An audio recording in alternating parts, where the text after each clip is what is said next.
Good evening, good morning, wherever you are. I just realized also that we're not so late by Eastern time, because apparently they've changed the clock and we in Israel have not.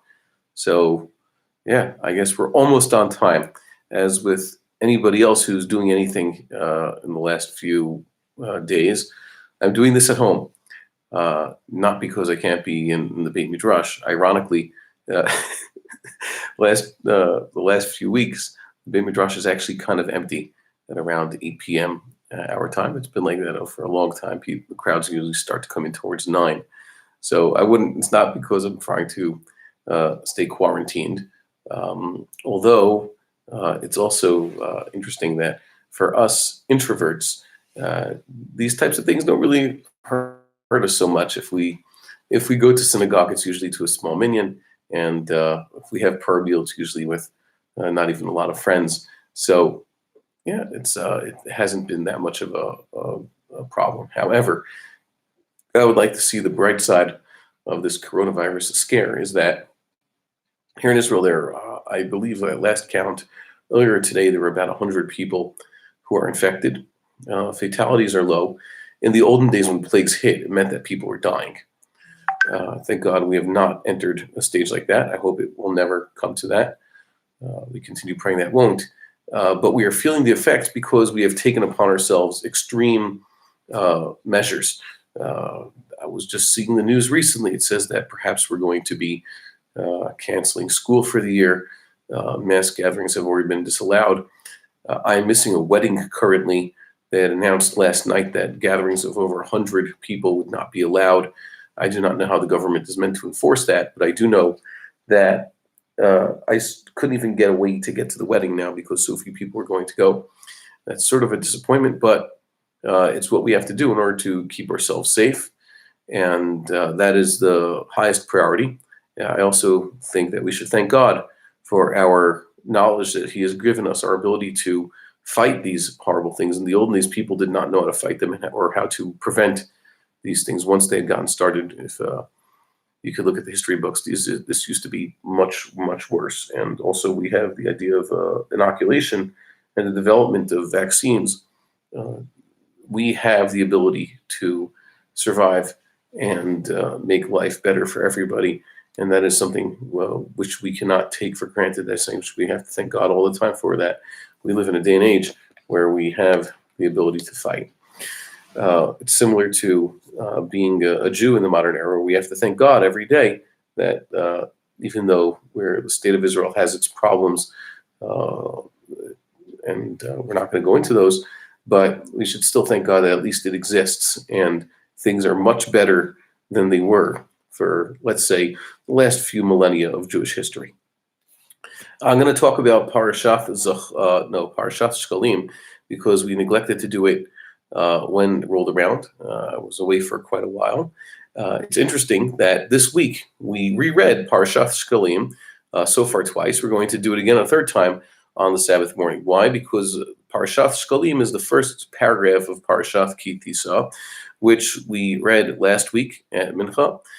We did not read it on Monday because Monday was a fast day.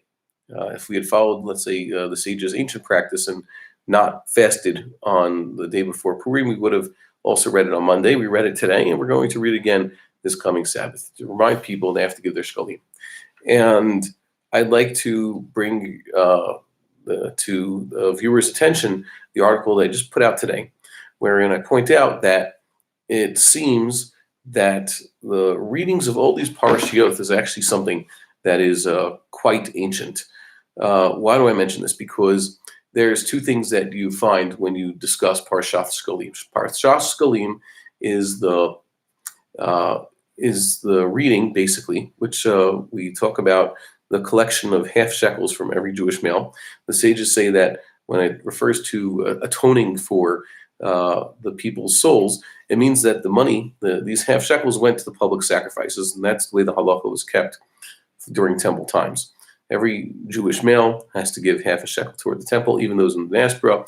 This commandment only applies while the temple is standing, and it does not apply when the temple is not standing, even though we hope for the reinstitution of the sacrificial service very soon, God willing, tomorrow morning even. we still cannot collect the half shekels towards those, let's say, the daily lambs, because the commandment is only in force when the temple is standing. The Sefer HaChinuch is the first I saw who says something I thought was questionable, and that was that he believes that Parashath Shkalim, reading it as part of the 4 Parashiot, is something that is post-destruction. That is, in this reading commemorates the fact that in the olden days they used to give half a shekel, and as the Mishnah, right at the beginning of the tractate of Shkalim says, on the first of Adar, that's when they announce. The Hebrew word is hashma'ah, mashmi'im al shkalim, and the Gemara, right there on the first page of tractate Shkalim in the Talmud, which is the same for Bavli and Yerushalmi. They took the Yerushalmi, they put into the Bavli because there was no Bavli there. And it says that's a hachrazah, an announcement. Hachrazah is apparently rabbinic Aramaic, but it comes from the Greek, and it means an announcement. So they announced that you have to give your shkalim. And he says, the Chinuch says that our reading of Parashath Shkalim is a zecher, a memorial to what used to be done. And others on the Mishnah say that the hachrazah, the announcement, consisted of emissaries of the Beit Din going around and actually making an announcement.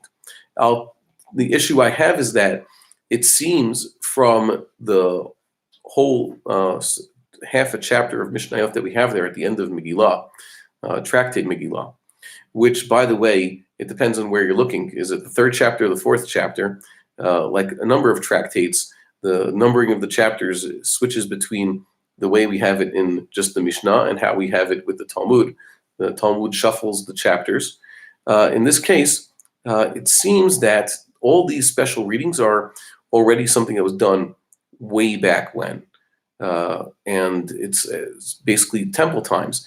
There, the readings of the 4 Parashiot are grouped with all the other special readings that have to do with other occasions, the holidays, and all the other occasions, especially fast days. And this is the key, the Ma'amadot.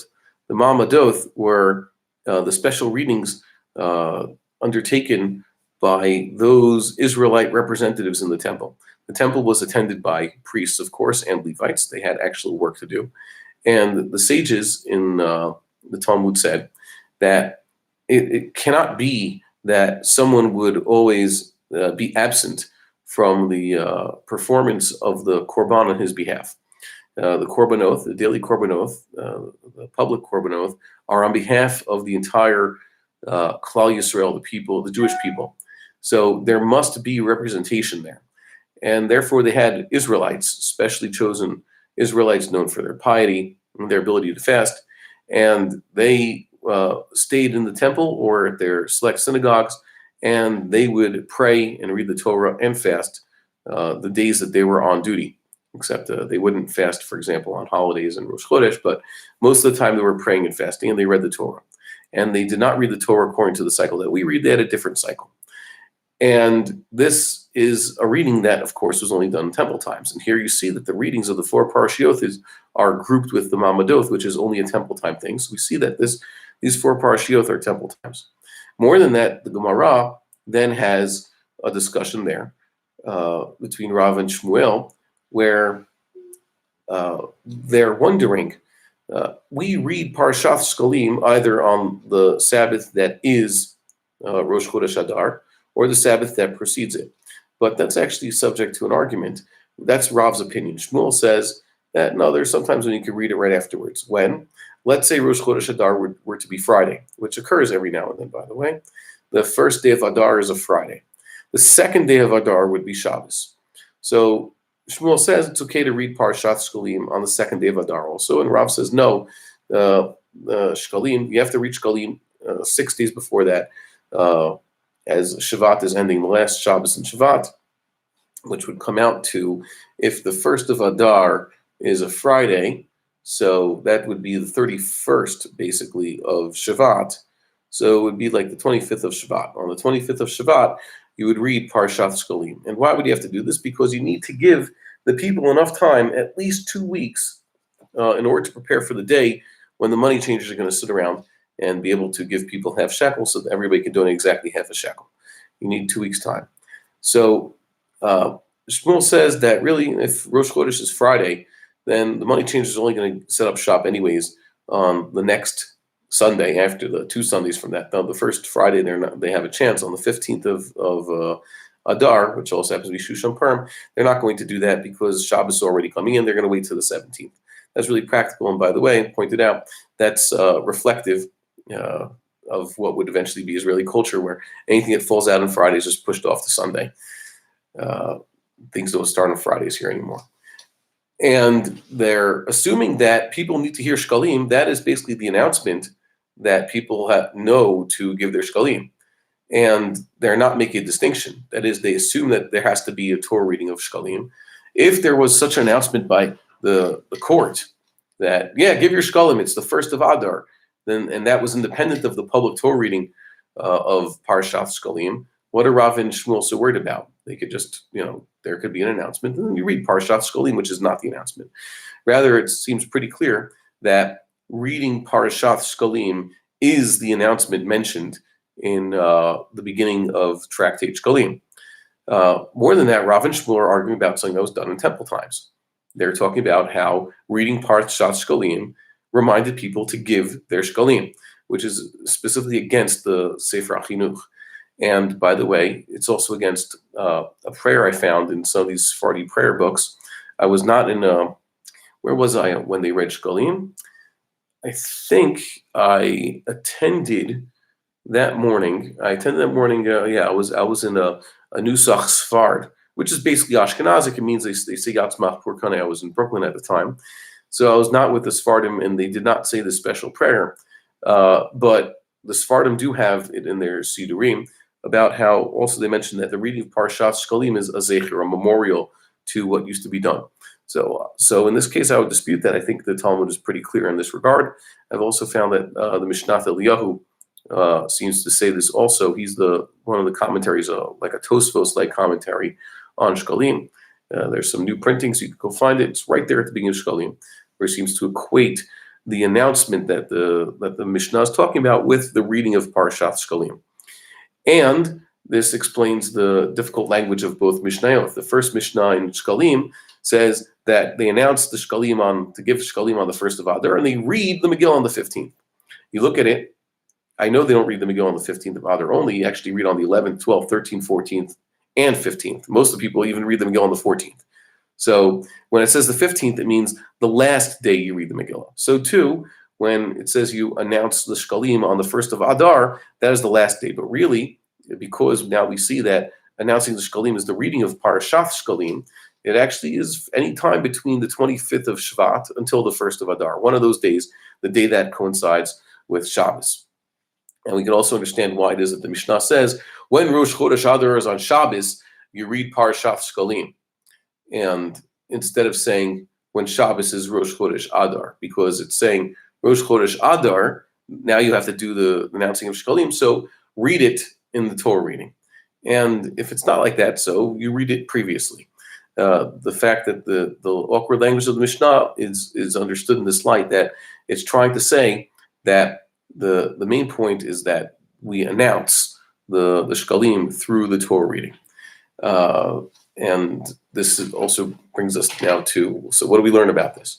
Shkalim is not a mitzvah. You cannot give your Shkalim if the temple is not standing. Yet we're still told, give your Shkalim.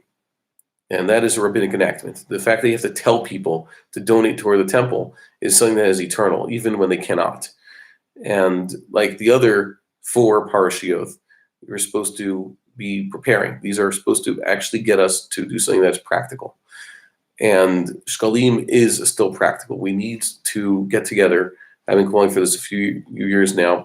A temple trust, official body to start counting up the Shkalim. We need it. This is something necessary in order to prepare for the temple, just like we should have, for example, a Haggadah, a service, how we should conduct our Passover Seder when the Korban Pesach is on the table. We need practical handbooks.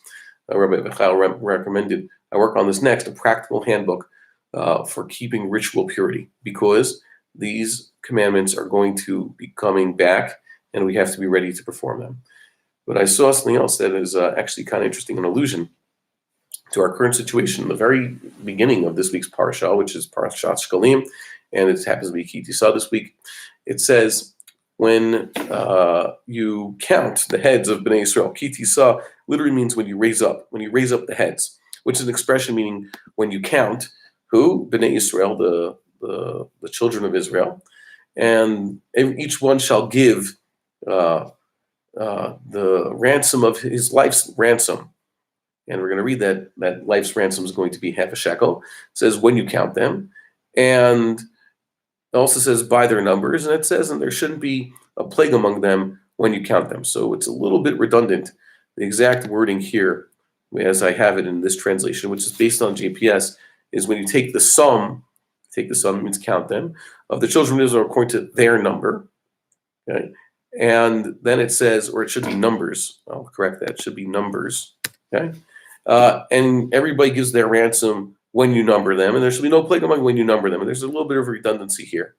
And it could have just been said, when you take the sum of the children of Israel, then every man shall give his life's ransom unto the Lord, and there shall be no plague among them. And lifkudehem, which means by their numbers, is a reference to those adult males who go off to war. They're the ones who stand to get land in the land of Israel. They're the ones who count. They're basically the ones who, what we would call the ones who are eligible to vote. They're the ones who matter. It's not that women don't matter. It's not that children don't. It's that women are basically share their property with the husbands. It's basically as though only married men count. A man who's not married only has half a say in everything because he has no children. He has no additional share in anything. And this is basically reflecting our time because we've now had 3 pointless and useless elections. An election is basically a meaningless way to count people. People are counted in elections. Even though it's indirect, yes, the Torah demands that we count people indirectly. But there's also a commandment, count them indirectly. That's the prohibition is counting Jewish people directly, and the positive commandment is collect money from them when you do it so that you can offer a korban to atone for what you're doing. And we've basically been counting Jews over and over again for 3 times. And it says you give the money to pay for the sacrifices so that there be no plague among them. Let that sink in for a minute. We've been in the situation we have to give the shekels in order to avoid chas v'shalom, a plague befalling us. Now, Usher Burrows, who is with me on the podcast, a good neighbor, has also mentioned that this continues in the next section of the parasha. It says to build the kior, the laver, the sink that the priest would use before serving in the temple. It says they have to wash their hands and their feet and they not die. And this is allusion to also prevention. We have to wash our hands a lot now. And then it says the commandment to create the incense. And the incense, as we saw in the middle of the book of Numbers, in Parashath Korach, that Aaron uses the incense in order to check a plague. The incense is a key to a plague. I then added that the subsequent chapter talks about the appointment of the wise men who are to use their gifts to create everything that is necessary for the tabernacle. This is also an allusion to those wise men today who are working to fight the plague.